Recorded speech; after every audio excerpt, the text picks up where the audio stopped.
In the mid-1980s, professional wrestling was undergoing a transformation from regional attractions to a national spectacle. A significant catalyst in this evolution was the collaboration between the World Wrestling Federation and NBC, resulting in the groundbreaking television series, Saturday Night's Main Event. Airing during a coveted late-night slot traditionally held by Saturday Night Live, Saturday Night's Main Event brought wrestling into mainstream American culture. The second installment of this series, Saturday Night's Main Event 2, which aired on October 5, 1985, Welcome to Wrestling with as Me, a landmark the event ultimate that destination encapsulated for the wrestling era's fans. wrestling climate. Get ready to dive into the world of high-flying action, jaw-dropping moments, and all the drama inside the squared circle. Whether you're here for legendary matches or in-depth analysis, this is the place to be. Don't forget to hit subscribe and ring the bell to stay in the loop as we bring you the best wrestling content every week.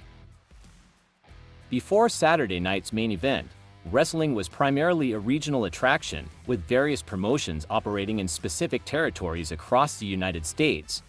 The WWF, under the leadership of Vince McMahon, sought to nationalize the brand, leveraging television to reach a broader audience.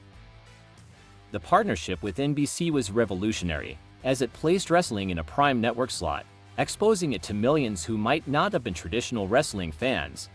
The inaugural Saturday Night's Main Event episode had set a high standard, and the anticipation for the sequel was palpable.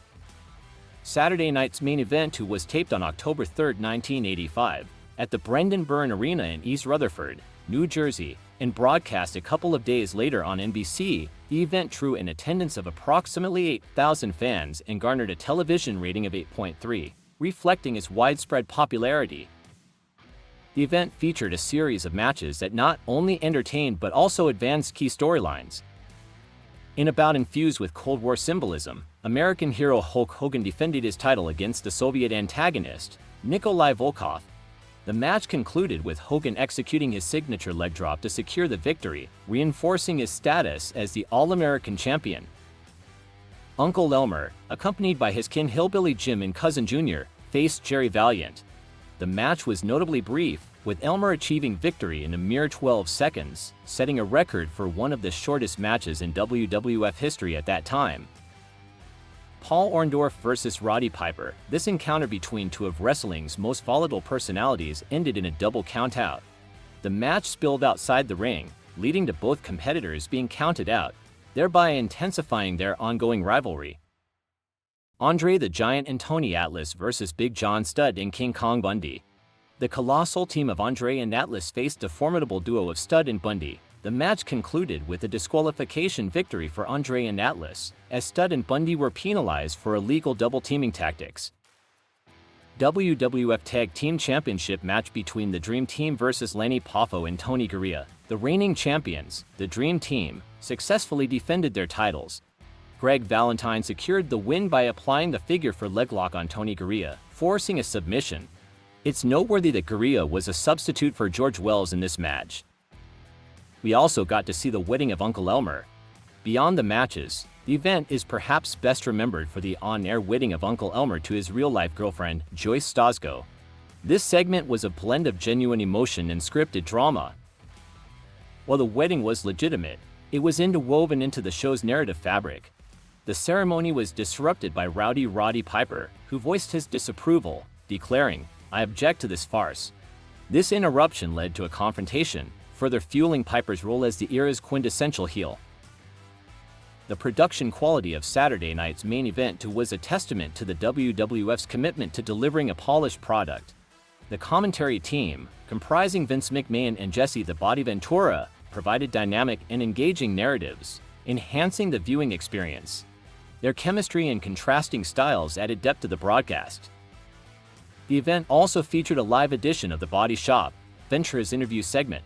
In this installment, he hosted Bobby the Brain Heenan, who discussed the bounty he had placed on Paul Orndorff's head, adding another layer to the evening's storylines. Saturday Night's Main Event played a crucial role in solidifying professional wrestling's place in mainstream entertainment. The event's blend of athletic competition, character-driven storytelling, and theatrical elements resonated with a broad audience, expanding the WWF's fan base.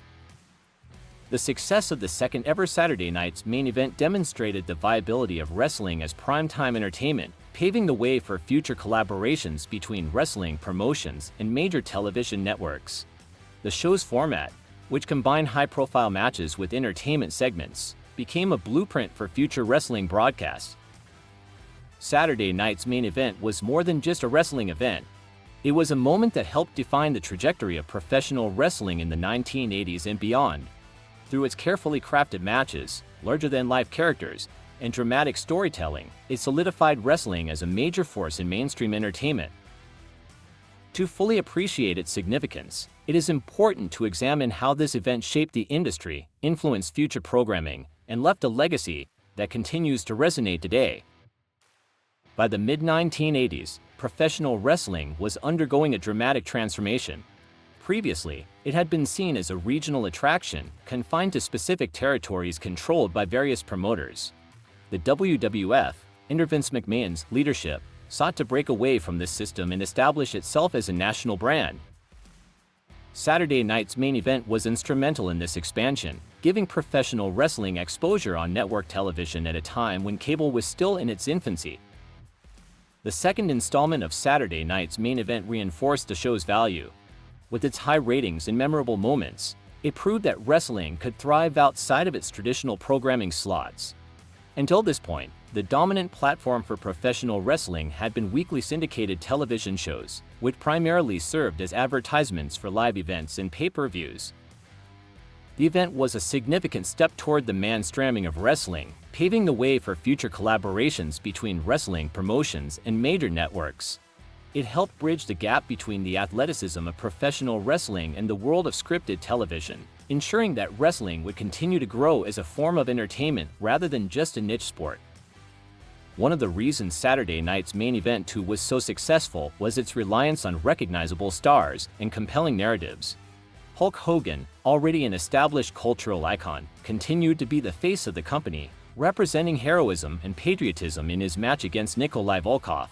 His victory in the flag match was not just about championship gold but about reinforcing the WWF storytelling model of good versus evil. Well, that's all we've got time for today, and a big thanks for watching. If you enjoyed this video, don't forget to give it a thumbs up, and make sure to hit that subscribe button so you don't miss out on any of our future content. See you in the next video.